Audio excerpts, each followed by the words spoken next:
switching gears a little bit, you have a recently published book about how to talk language science.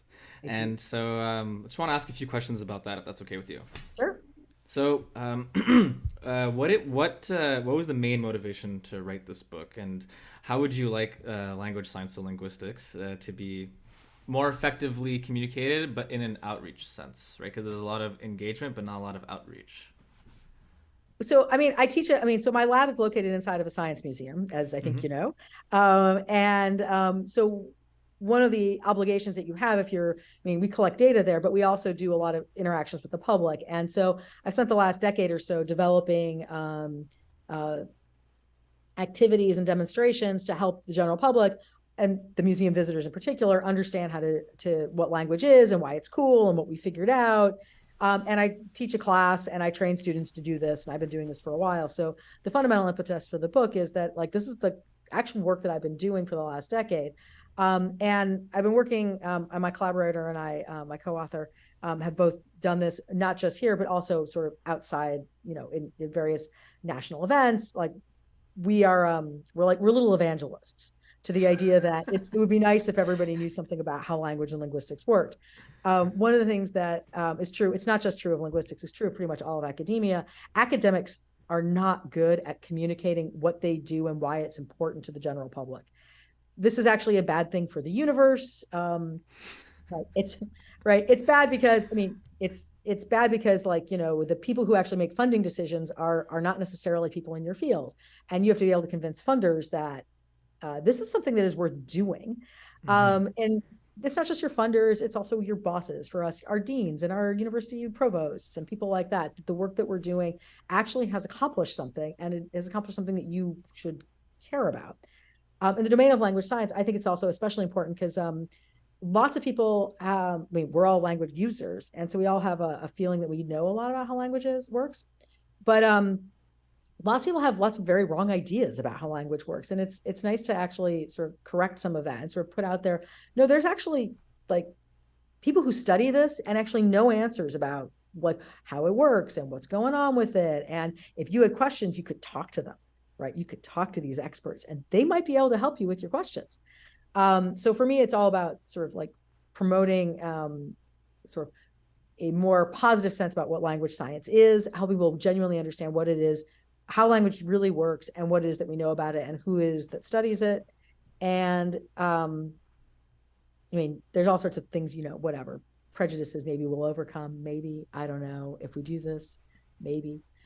It's true, like I say, it's true pretty much every discipline. And honestly, when I teach the class, I get people from other disciplines in it as well. I mean, because the turns out there's a large body of scholarship that's mostly in the education domain about what are the effective ways to actually interact with the general public and actually be convincing and actually help them understand things and make them want to learn more about things. And academics are really terrible about implementing those kinds of strategies. We all think we know better, and it's not clear that it works if you don't do it right. Um, so that's why I did it. I mean, in terms of outreach and engagement, I mean, people use those words in slightly different ways.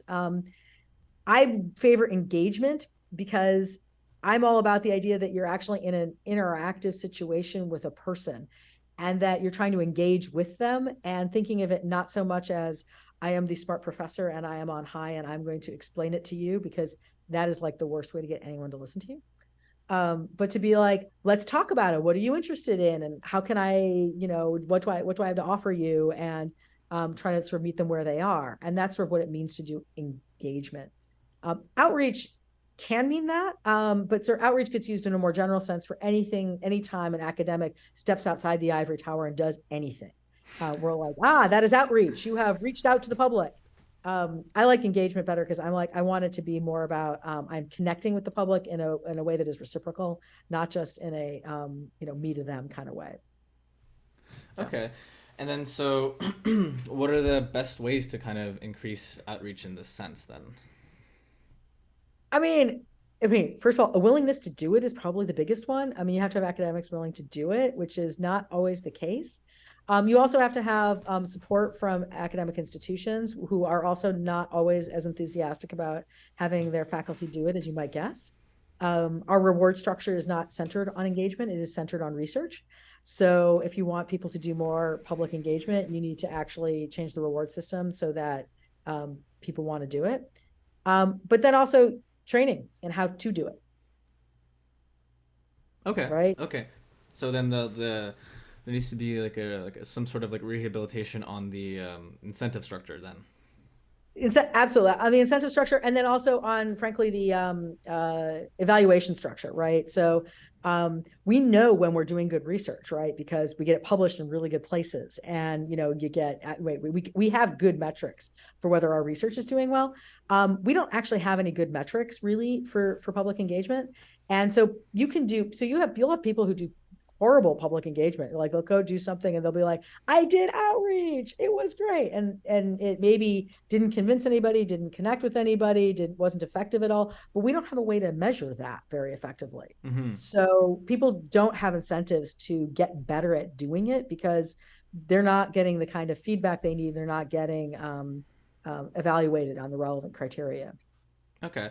So then I'm assuming this emphasis on scientific engagement and outreach being outside of the ivory towers, as you mentioned, is still a relatively new thing, right? Yeah, I would Okay. say so. So it's in its infancy stage.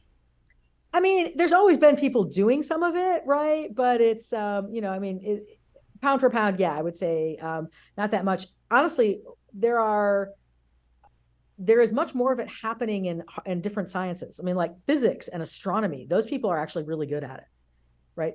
They've got Bill Nye. I mean, they've got Neil deGrasse Tyson.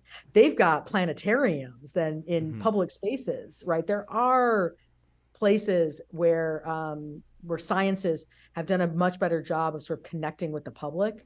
Um, Psychology is not necessarily the best one. Linguistics is terrible, right? So if we're talking about linguistics and language science, I mean, we're just god awful at it. So